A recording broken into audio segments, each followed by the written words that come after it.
ពោខ្មៅបាំងពីពេញមេឃី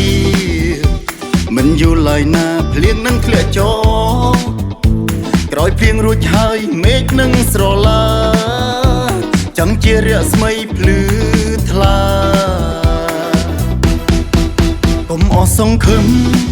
ក្នុងឆាកជីវិត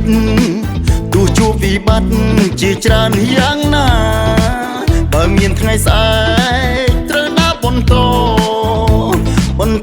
ដោយក្តីសង្ឃឹមព្រោះតែភាពបាំងរាជ័យកុំបីទន់ជ្រាយសូមឡើងឆ្ងាយហើយរំពឹងថ្ងៃមួយនឹងបានញញឹមទទួលរឿងរ៉ាវដែលល្អ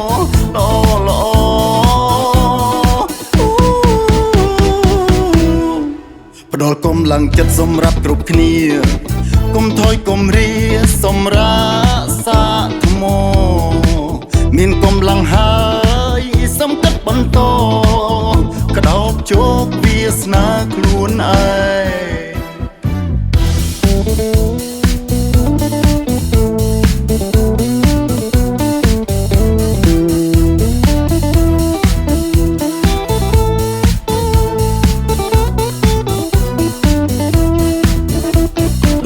ពោខ្មៅបាំងពីពេញមេឃី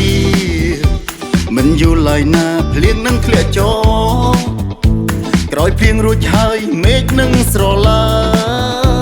ចង់ជារស្មីភ្លឺថ្លាកុំអស់សង្ឃឹមក្នុងឆាកជីវិតទោះជួបវិបត្តិជាច្រើនយ៉ាងណាបើមានថ្ងៃស្អែកត្រូវណាបន្តដោយក្តីសង្ឃឹមព្រោះតែភាពបាំងរាជ័យកុំបីទន់ជ្រាយសូមឡើងឆ្ងាយហើយរំពឹងថ្ងៃមួយនឹងបានញញឹមទទួលរឿងរ៉ាវដែលល្អ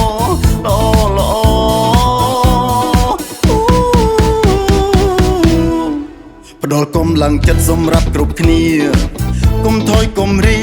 សម្រាប់សាថ្មមានកម្លាំងហើយសំកិតបន្តក្តោបជោគវាសនាខ្លួនឯង